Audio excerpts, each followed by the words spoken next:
Did you know if you're a farmer, you can get your low tunnels paid for by the NRCS? Through a recently launched government program, farmers can get between $4 and $5 per square foot in reimbursement towards a Quick Hoops low tunnel system. That's free money to help increase production on your farm. Learn more about Quick Hoops and the NRCS program at shop.moderngrower.co or using the link below.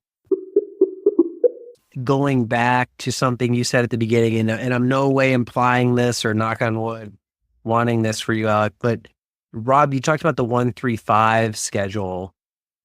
There are a lot of business, not just farm businesses, that they don't work. And I'm not talking about an obvious failure. I tried to do this and right away I know it's just mistakes were made. It doesn't work. But do you think there's a line between you need to do a business for so long before you pull the plug? In other words, I could quit it. Again, it's not obvious. So 6 months, you really didn't learn anything. You didn't give a chance to get the market going. So we can't really stop after 6 months, but you don't want to drag that 6-month mediocre thing along behind you for 5 years. Is there a line of, that's probably long enough to make a good judgment? I'd say if you're gonna, at least in this context, if you're gonna try and farm, give it a year.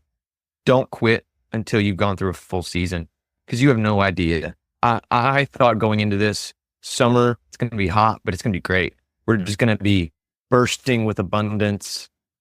People left and right wanting to just buy everything that we have. It's gonna be like the peak of our season. And part of that was most of it was just ignorance of not asking enough questions of the people around me, realizing that it's like August is probably one of, if not the slowest month of the year around here. And so even with that, like if I was going based upon what my expectations versus what my reality is, that this summer would have been a great time to quit. Because it's, man, if this is the best time and this is as bad as we're doing, then it's not going to get any better. But in all reality, I'm realizing it's like, oh no, there are these kind of shoulder seasons where things can really excel here, and where a farm like me can really stand out with a lot of the kind of specialty, high profitable things that we're doing. And then if you can really dial in winter growing and then really stand out when everyone else takes a break. And those are lessons that I am learning and would not have learned if I didn't at least stick it out a full year. And so I would say definitely at least give it a year and really, look at the full season. And I wouldn't even say like you sign a lease in September and you go till September. I'm saying you sign a lease and you start working on a property whenever you do that. But from the moment that you actually start growing for your harvesting and selling product and planting for that goal in mind, from the beginning of that all the way through 12 months later to that. And then that'll be, so come March, beginning of spring will be our big time. Like, all right, we've done a full year. Let's really contemplate that. And then I could see how, and then if you're like, all right, we did a year, it's good. And then, I think naturally another 2 more years and get to that 3-year time. I mean, it really does seem like that kind of 1-3-5, and then maybe 10 feels like if you've reached the goal of, or you've surpassed the achievement of getting to this phase, then you might as well stick it out until whatever. Because if you get to the end of year 1 and you're miserable and you're broke and you don't even really know if you do it, what is 2 more years going to do? You're not going to magically find your groove and it's going to fix everything. And so, I would really encourage to at least stick it out for a full season. And then from there, probably a couple more seasons before you make a decision. Because I think the one thing that everyone is afraid of is, did I miss the window where things could get better? Or I should have broke up with that girl a long time ago and I waited until it got really bad. And I think that's what everyone's fear is. And if you're already having the thoughts of, I don't know if I really want this to work out, you've probably already made your decision.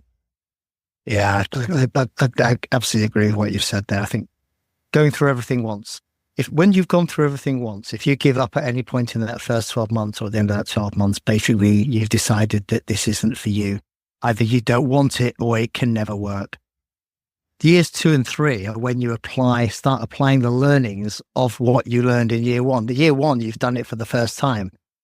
Now you have the chance to make it better and improve on it in years 2 and 3, don't you? So they're the kind of the real key years for me. So yeah, year 1, you just didn't want it. It wasn't right for you.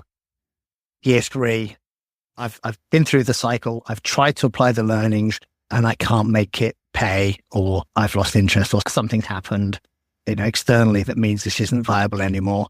And then at year 5, I can make a different decision. Do I really want to do this now as a long-term, substantial part of my career? Or has it been a really great 5 years, but I want to move on to try another adventure? So I think that's, for me, they are, it may not be 1, 3, 5 exactly for everybody, but they kind of feels about right for making those kind of decisions. Here's one for you, Rob. Go ahead. There's a cadence to a business, and in the beginning it can be rolling and you're like a rocket ship. Yes, here we go. And it's up and you're loving it. It's exciting. Inevitably you're going to crest and then you dip down and you get in that dip period.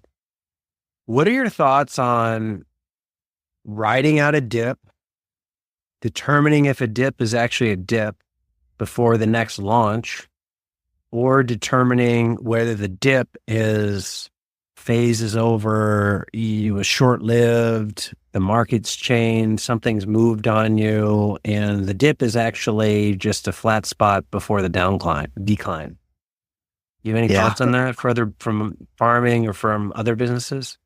Yeah, sure. I think the first thing to do when you're getting that is to give yourself a little bit of distance between you and the business, and to try and take a more of an external perspective on it, rather than, I think if you take a very internal perspective, you can start blaming yourself and making it about you rather than about what's happening somewhere in the environment. It could be climate change, could be a soil, could be some pestilence that swept through, it could be a change in your customers for some reason, could be product quality, could be the way you're doing your marketing, but they're all things that you can take some time to reflect on. So certainly you have to, I would say, a minimum of half a season. Ideally, you haven't always got the luxury of 12 months, have you? But let's say minimum of 6 months to make sure that you've had time to reflect on why this dip is happening, and what is it in there that you can control and what can't you control. If you can control it, then go and control it. We're in business because we believe that we can control what we can control. There are certain things we can't control, and I think you have to be aware of those and try and identify those, because there's no point in keeping going with a business where something outside your control means that business can never offer you a sustainable income or sustainable satisfaction. I like it. I think that makes a lot of sense in ways. It's a topic that's came up a lot because people have emailed me about that. We've definitely been through them, and meaning me. I've been through them over the last few years of things are going and then it quiets down, maybe due to macro factors. And you're like, oh, what's going on here? Feel good. And it brings up the fear, because you can go from this emotional roller coaster of the business is great, you're not thinking about the longevity of the business, to holy shit, I think about the longevity of the business 24/7. And it's like, how long do you want that to ride out? And somebody once told me this, and it's true, this is woo. There's obviously no science in this, but it always feels the worst before it turns, or things always tend to turn. And I had more or less seen that. That's not say hope and pray and it's all good, keep spending like a wild man. You triage and cut back. But things generally come around if there's a pattern of success. This is not for somebody 3 months in, but 3, 4, 6, 7 years in. It's, wow, okay, we're slow. Eventually it just picks up. But those dips can be immensely stressful, where the business, even if it's just sustainment. I've been there where we're just going sideways, we're not growing. And it's, I don't know that I like this. And it's that human emotion of feels worse to lose $1 than it does to win $10 type thing. It's I'm going sideways. I'm not going backwards, but man, it feels like I'm getting killed. If you enjoy farm podcasts, then tune into Carrot Cash Flow for all things farm business. Join us as we explore the latest trends, tips, and stories from market farmers running businesses just like yours. Whether you're a seasoned farmer or just starting out, our podcast has something for everyone. Listen in and grow with us. Available on all major podcast platforms. Don't miss out. Subscribe to Carrot Cash Flow today.